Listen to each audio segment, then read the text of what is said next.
1066, a date that echoes through history as the year that changed England forever.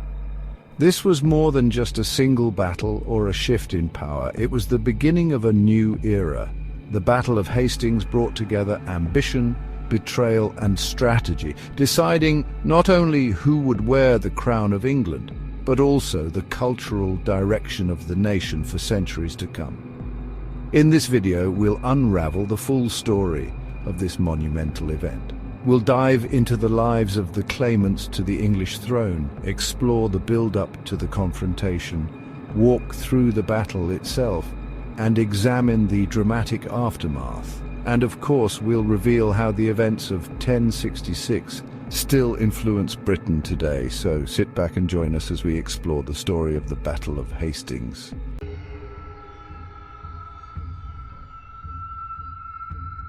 Our story begins in January 1066 with the death of King Edward the Confessor. Edward's passing left England in turmoil. Despite a long reign, Edward had no heir, and this sparked a bitter contest for the throne. The first contender was Harold Godwinson, Earl of Wessex. Harold wasn't just a powerful noble, he was effectively the most influential man in England at the time. Edward's Council of Nobles, the Witan, quickly crowned Harold as king, seeing him as the best choice to protect England. But Harold's ascension wasn't without controversy. The second claimant was William, Duke of Normandy. William argued that Edward had promised him the throne years earlier. He claimed that Harold had even sworn an oath of loyalty to him during a visit to Normandy, pledging to support William's claim. When Harold took the throne, William saw it as a betrayal. Then there was Harald Hardrada, King of Norway. Hardrada's claim stemmed from an old agreement between the former kings of England and Norway, which he believed made him the rightful heir. Hardrada was also a seasoned warrior, eager to expand his power through conquest. With three powerful men vying for the throne, England was on the brink of chaos. Each claimant was prepared to stake their life and their armies on winning the crown.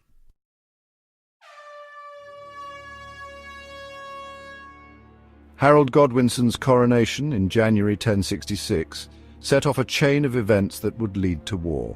Harold knew his position was precarious. To defend his kingdom, he raised an army and fortified England's southern coast, anticipating an invasion by William of Normandy. Meanwhile in Normandy, William began gathering forces. He rallied support from across Europe, offering promises of land and wealth to those who joined his cause. His fleet grew into a formidable invasion force, but unfavorable winds delayed his crossing of the English Channel for weeks. Then came an unexpected twist. Harald Hardrada, the Viking king, launched an invasion of northern England in September 1066. He was joined by Harold's own brother, Tostig, who had been exiled and sought revenge against his sibling. Hardrada's army sailed up the River Humber, capturing York and posing a serious threat. Harold Godwinson marched his army north with remarkable speed, covering over 200 miles in just a few days. On September 25th, Harold met Hardrada's forces at the Battle of Stamford Bridge. It was a fierce battle, but Harold's army emerged victorious. Hardrada and Tostig were killed, and the Viking threat was neutralized. However, Harold's victory came at a cost. His army was exhausted and depleted, and just days later news arrived that William of Normandy had landed in Sussex. Harold was forced to march his army south again, setting the stage for the decisive confrontation at Hastings.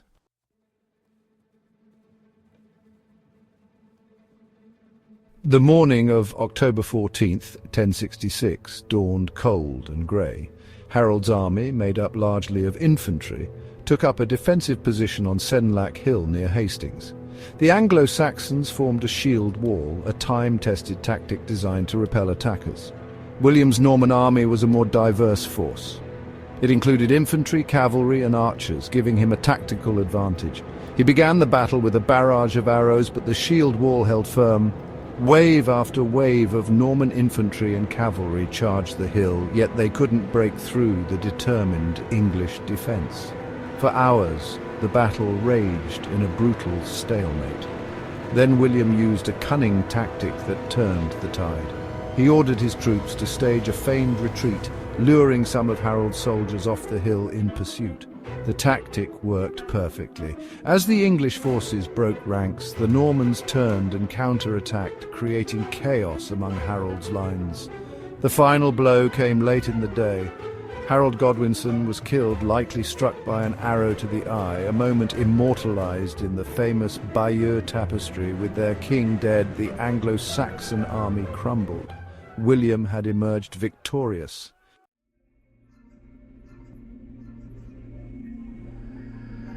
William's victory at Hastings was just the beginning of his conquest. After the battle, he marched towards London, facing little resistance as he advanced. On Christmas Day, 1066, William was crowned King of England in Westminster Abbey. But the Norman conquest wasn't a simple transition of power. William had to cement his authority over a divided kingdom.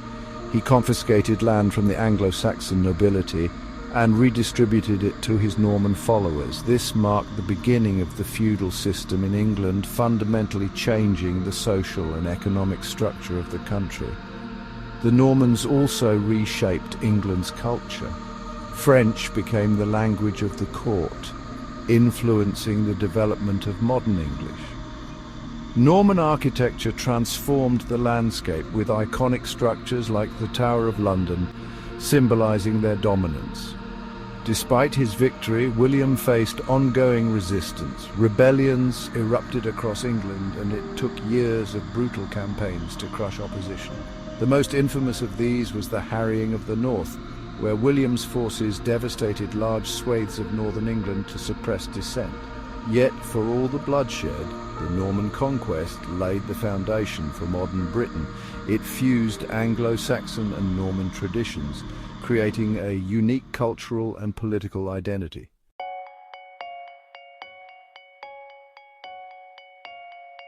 The Battle of Hastings wasn't just a pivotal moment in English history, it was a turning point for an entire nation.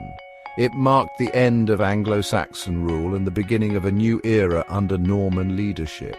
The changes brought by the Norman conquest transformed England's language, culture, and governance, leaving a legacy that endures to this day. Even now, nearly 1,000 years later, the echoes of 1066 are all around us.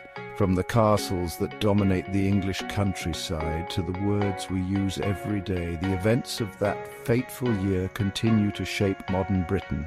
Thank you for joining us on this journey through the story of the Battle of Hastings. If you enjoyed this video, please like, share, and subscribe for more deep dives into history's most fascinating events. Until next time, stay curious.